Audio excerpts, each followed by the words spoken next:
Gladiators 2.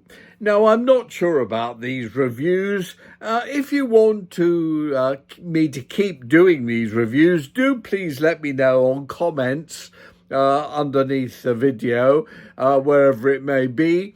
But at the moment, it seems like a few handfuls do want me to do it. Interestingly enough, I went to Gladiators 2 and I was interested to see the cinema was really not full at all.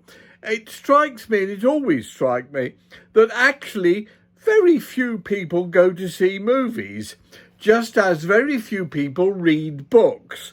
This always used to fascinate me way back when, because I noticed that, for example, if I put a record out and it sold and was a hit, like my first one, Everyone's Gone to the Moon, was, and then several others from Una Paloma Blanca, Johnny Reggae, and some of the others, they would sell millions of copies. Now, that interested me because millions of people actually bought them, but actually many, many billions listened to them on radio, television, and recently online with downloads and streaming and everything else. But it did strike me that when I then got into the world of televisions and books and so on, many fewer people actually became a part of that experience, the viewing and listening experience.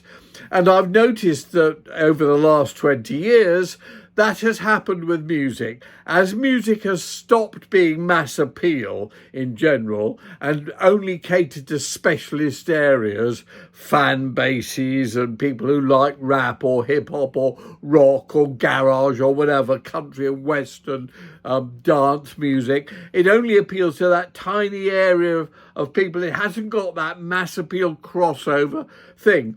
I've said before, the last two big hits I was involved with or linked to were both huge mass appeal tracks. Each of them sold, I think, 16 million copies. And they were Who Let the Dogs Out? And I Get Knocked Down, But I Get Up Again. And that was what I call mass appeal. Grandparents loved it. Small babies loved them. They were massive, huge hits. I don't think that many people bother going to the cinema, watching a film when it comes out and all the rest. Over time, it probably builds when they crop up on television and you've got streaming and Netflix and all the rest of it.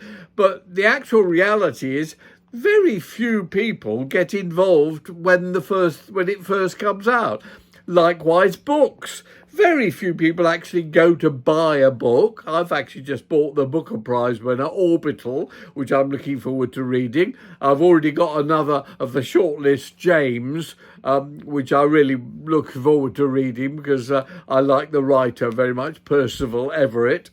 But anyway, back to films. So if you're interested, do comment. Meanwhile, Gladiator 2.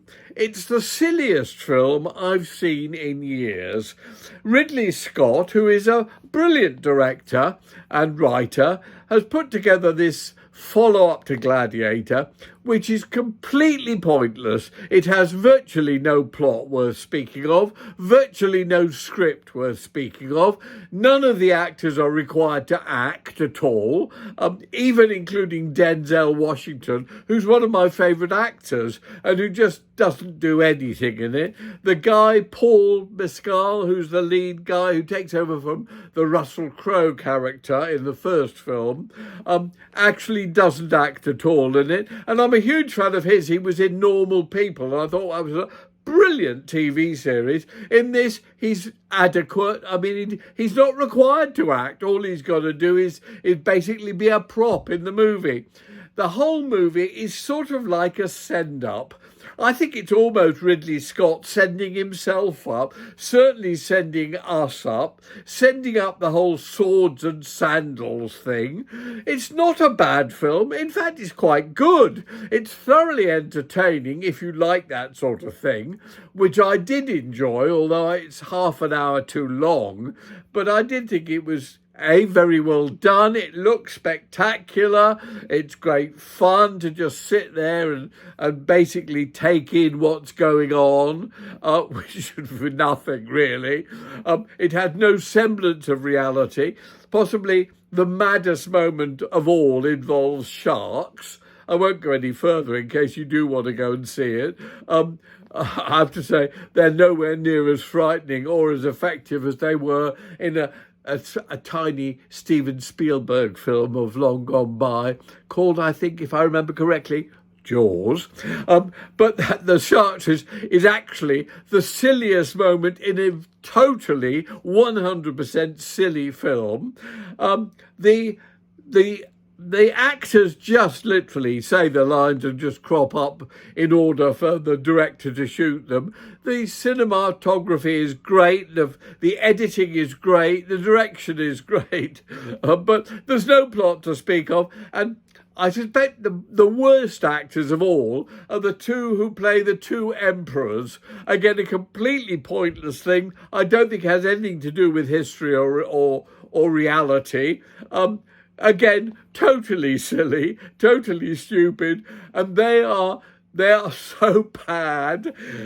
They're the worst actors I've ever seen playing emperors of Rome. Funnily enough, my favourite actor playing an emperor in Rome was Roddy McDowall, who played Augustus in Cleopatra, the Elizabeth Taylor, Richard Burton film, with all sorts of people. Rex Harrison was in it, I think. Was he in it? Yes. And that was a great film, actually, with Roddy McDowall as a wicked emperor, but really well played, really cleverly played. Anyway, the two guys who played twin emperors in Gladiator 2 are just so dreadful. It's almost not worth saying. And so are the costumes and the makeup, the wigs, some of the worst wigs I've ever seen in my life. The makeup on one of the emperors, which make him look like Dusty Springfield. It's just awful. But as I said, it's an entertaining movie. It's not a bad movie, but it's the silliest movie ever. And that is what I feel about Gladiators 2.